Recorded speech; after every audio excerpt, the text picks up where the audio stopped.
大国梦盘桓在印度几代人脑海中的宏伟梦想。自1947年独立后，印度历届政府均毫无例外地把实现大国梦作为国家的根本战略。追求国家发展本是任何一个国家的基本权利，宣扬大国梦想更是没有任何不妥之处。但印度人大国梦想道路上偏偏处处掺杂着复杂的中国情节，字字不提中国，国家政策却处处针对中国，找中国的麻烦，似乎成了印度对华既定国策。印度的大国理念由来已久，其根源于印度几千年悠久的历史和灿烂的文化。古老的印度文明培育了印度民族的自信心。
演讲，我们的主要目标是要把印度人民的生活水平全部提高起来，在心理和精神方面，当然还有政治和经济方面，要把印度建设成为一个强大、统一、受国际社会尊重并发挥重要作用的世界级大国。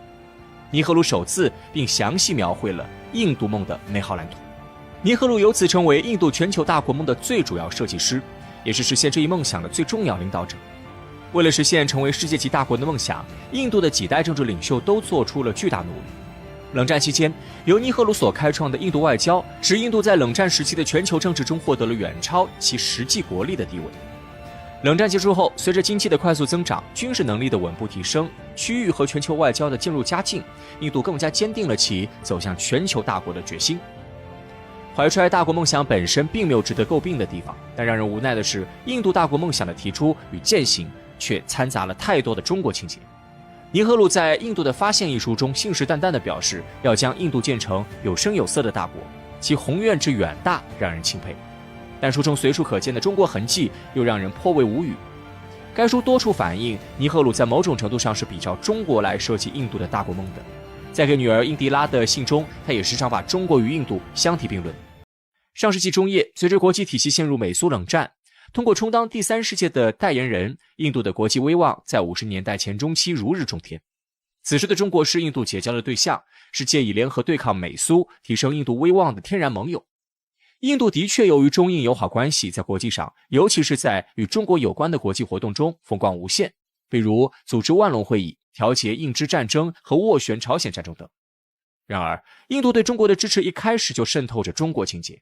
比如，印度支持恢复中国在联合国的合法席位，是出于以联合国机制来约束中国并凸显印度声音的需要。中国进入联合国是符合印度的利益，因为只有这样做，中国才会遵守国际组织中达成的协议。印度政府曾这样说过。简言之，印度此时已开始将中国视为潜在对手来加以防范。又如，在1954年两国达成的有关中印边境问题协议中，印度承认中国对西藏的主权，但条件是中国接受印度为喜马拉雅以南的首要大国。而后，随着美苏冷战渐入僵持，印度成为两国拉拢的对象。有利的国际环境使得印度的大国梦迅速发酵，其西藏情节随之膨胀。尼赫鲁并不满足于西藏成为中印之间的缓冲地带，西藏成为大印度帝国的一个土邦才是他的心声。甚至新疆、四川、云南等地也成为印度政府觊觎的沃土。印度在西藏问题上的态度变化，恰恰反映了当时印度对华外交存在着既想联合又不放弃控制西藏地区的企图，这不可调和的矛盾。不过，尼赫鲁的纠结并未持续太久。1962年，中印边界战争爆发，中国帮助印度做出了选择，也彻底击碎了这个无知国家的幻想。中印一战打得印度国际地位急剧下降，并催生出后来的印苏结盟。对华的军事失败逐渐演化成一种悲情，并成为印度复仇的动力。中国由印度的天然盟友变成了北方敌人，中国也就此成为印度大国梦道路上最大的拦路虎和假想敌。为谋求发展，抗衡中国，印度一度抛弃了实干兴邦的道路，而选择效仿日韩等美国拥趸，彻底走向了拥抱西方世界、坚定反华的道路，并将中国情结彻底贯彻了下来。1991年5月，印度爆发了严重的国际收支危机，现实的危机迫使印度人从大国梦中惊醒。为修复在周边邻国的形象，印度提出了所谓的睦邻政策，即印度愿意向南亚邻国无条件提供援助，以营造南亚良性互信环境。这一政策的本质在于防止外部势力介入南亚，只是这一手段较为隐蔽，更容易博取邻国的信任。在印度与南亚小邻国实力悬殊的背景下，印度认为自己这一招或许能让南亚国家接受自己的大国地位，而无需依赖外部大国的介入和扶持。所谓的外部大国，重点指的自然是中国，也就没有什么借口介入南亚事务了。这就是该政策暗含的玄机，也渗透着印度决策精英对中国的警惕。再到冷战后，印度失去了苏联这一靠山，却得到了崛起的独立空间和追赶中国的契机。印度的经济，尤其是软件产业，在90年代取得长足进步，这再次触发了印度人心中压抑已久的世界大国梦。然而，由于中国的表现更加抢眼，困扰印度大国梦的中国情节又浮出水面，其表现就是中国威胁论。如果说90年代以前，印度对中国的敌视受到1962年战争阴影和冷战思维的影响，那么冷战后印度感受到的中国威胁似乎更加真实凸显了印度对中国打心底里的排斥和恐惧。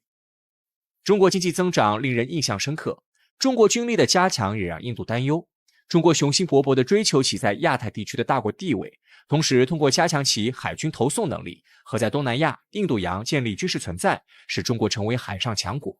这一切都在触动着印度敏感且脆弱的神经。但殊不知，在中国实现自强崛起的道路上，印度从未被视为一个对等对手。说白了，中国连看印度一眼的心思都没有，但奈何将自己高高捧起的印度却不这么认为。比如，中国与巴基斯坦友好往来，但是中国构建安全稳定周边环境的一环，并非为了牵制对抗印度，甚至于中国实际上还默认了印度在南亚的大国地位。对待南亚争端，中国自90年代初开始，逐渐从偏袒巴方转为在印巴冲突上采取中立。这种转向在印巴势力悬殊的前提下，无疑有利于印度，一定程度上也是中国对印度大国实力的肯定。不幸的是，印度过分关注其大国梦，而曲解了中国的意图，这在1998年印度核试验时发展到极致。1998年5月的印度核试验为的是实现世界大国梦。一些印度战略家声称，拥有核武器会使中印站在同一水平的竞技台上。更有一些人提出，研制核武器的直接原因是受到一个1962年武装侵略印度的核国家的威胁。核试验外交的表象是印度迁怒于中国，而在深层则揭示了印度人的中国情结。中国是其核武库规模的对齐基准，也是其所追求的大国地位的参照系。发展规划一字不提中国，但又处处体现中国的影子。俨然已经疯魔的印度人在反华排华道路上已经彻底走远，想当然的走向中国另一端，成为整个印度对华既定国策。为此，印度人盲目地放弃了实干兴邦、铸就大国梦的正确路径，妄图凭借对抗中国换来美国的支持，以及在世界舞台中的游离博取发展机遇。或许印度人尚未意识到，尼赫鲁提出的印度大国梦早已不知不觉中变了味道，又或者说，印度大国梦从根源上就萌生在一片扭曲的土壤之上。有声有色的大国绝非盲目的与中国攀比竞争所能实现，样样都想超越中国，又样样难以逾越中国，一次又一次的挫败俨然让印度人心生魔障，甚至将国家正确发展道路抛之脑后，一心只想打败中国。巴黎奥运会上提出金牌数超越中国，最新各国空军实力排行榜单上狂妄叫嚣力压中国，并嘲讽中国的歼20是针对印度空军研制。在自我陶醉、自我幻想这条路上，印度确实早已实现世界级大国梦想，而且无人能及。2014年的印度独立日到来之际，印度国内却出现了一场声势浩大的妇女游行活动。只见无数的印度妇女高举着夺回黑夜的标语，行走于大街小巷，她们的眼中更充满了愤怒的神色。与国内的混乱相比，印度在国际上却显得格外吃得开。尤其在美国的战略里，始终将印度作为自己的朋友，更是制衡中国的利器。但美国对印度做出的这种判断，其实是一种严重的误判。正是因为美国对印度做出的这种误判，使得整个美西方都落入了一种尴尬的境地。甚至可以说，美国对印度做出的战略误判，从客观上加剧了自身衰落的速度。提到印度，绝大多数人的头脑当中一定都会联想到糟糕的种姓制度。印度国内经常发生因为种姓制度而造成的社会恶性案件，更是有人因此死于非命。可见种姓制度给印度社会带来的毒害究竟有多大。相比于男性，印度妇女的地位在种姓制度的文化之下显得更为低贱。直到今天，印度妇女的权益依然很难得到保障。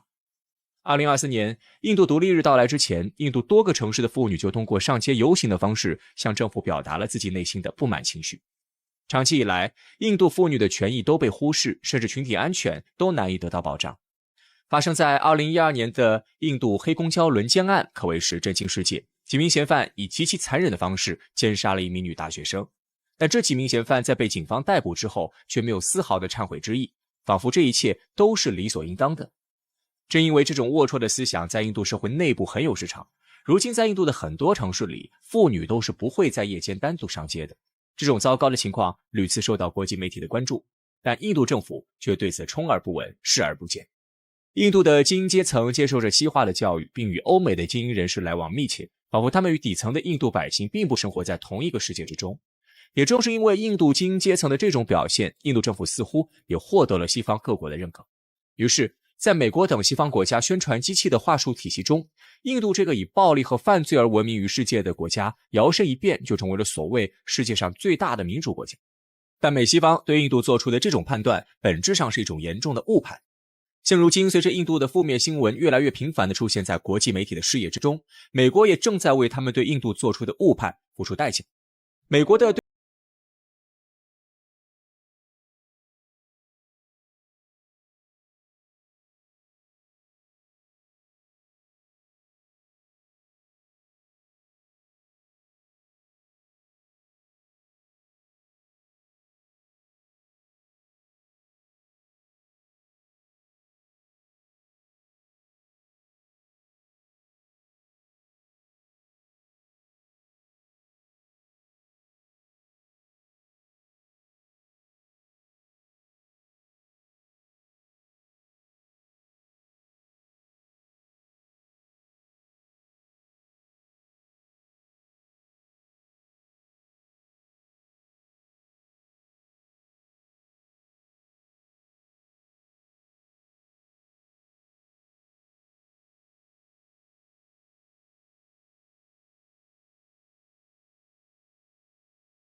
2020年2月，特朗普不顾庞杂的国内事务，对印度展开了所谓的友好访问。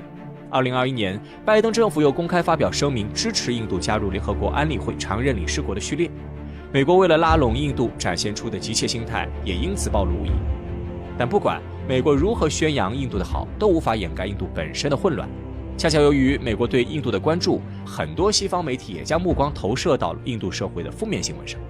所以全世界都看到了这样的一种景象。西方媒体一边鼓吹印度是所谓的全世界最大民主国家，但印度又同时存在着各种各样极其恶劣的社会问题，而且这些社会问题让人根本看不到获得解决的希望。直到这一刻，人们才意识到，美国先前对印度释放的善意信号，仿佛是给他们自己挖了一个巨大无比的坑。如果美国非要强调美国和印度之间的所谓友好关系，那么他们就不得不回答几个问题：印度如此糟糕，美国为什么还要不遗余力地宣传印度的正面形象呢？美国政客们口口声声所说的民主制度，是不是也如同西方媒体的宣传话术一样，无比虚伪呢？时间进入新世纪之后，美国成为了当今世界上唯一的一个超级大国，这也让一些美国的政治人物产生了顺我者昌，逆我者亡的错误思维。美军在全世界范围内的行动开始变得愈发无耻和疯狂，这样的做派本身就让美国在全世界人民心中的形象不断下滑。当人们联想到美国对印度做出的误判之后，也不得不更加怀疑美国宣扬的价值观。如果说美国真的在乎妇女权益，那美国的政治人物为什么对印度妇女的悲惨遭遇视而不见呢？如果美国真的注重公平，美国又为什么不去关心印度底层平民百姓的凄苦生活呢？除了印度的糟糕表现之外，当今的美国更是无法解释另一个问题：为什么一直被美国描述成重大威胁的中国，反而发展得越来越好？中国和印度的人口都超过了14亿，但中国普通民众的生活水平却明显高于印度普通人的生活水平。在这种明晃晃的现实面前，美国对印度的宣传只能是搬起石头砸自己的脚。而对于美国想要极力拉拢的印度来说，自冷战时期开始，他们就在国际政治局势中表现出了极强的自主性。即便是在当年与苏联密切相处的情况下，印度依然成为了不结盟运动的领导国家。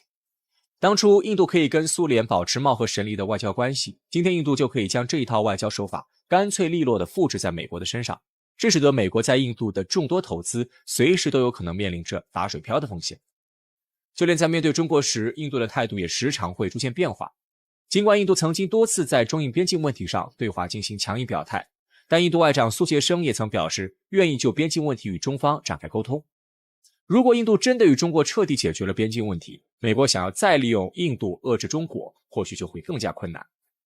作为拥有14亿人口的国家，印度确实可以称得上是一个大国。可当前美西方对印度的宣传显然有着很多言过其实的部分。当初西方媒体对印度做出的每一次夸奖，在今天看来都如同是为美帝国主义敲响的一声声丧钟。美国的全球战略走到如今的这步田地，美国的某些政治人物对此负有不可推卸的责任。狂妄自大的心态让美国政府无法正视每一个国家在当今国际政治格局中发挥的作用。美国在过去为了打压中国，不断抬高印度的做法，更是将自己逼入了绝境。一旦全世界都对美国失去了信任，美国在第二次世界大战之后建立起来的所谓世界秩序也将受到重大挑战。美利坚的最后一丝颜面也将随着帝国大厦的崩塌荡然无存。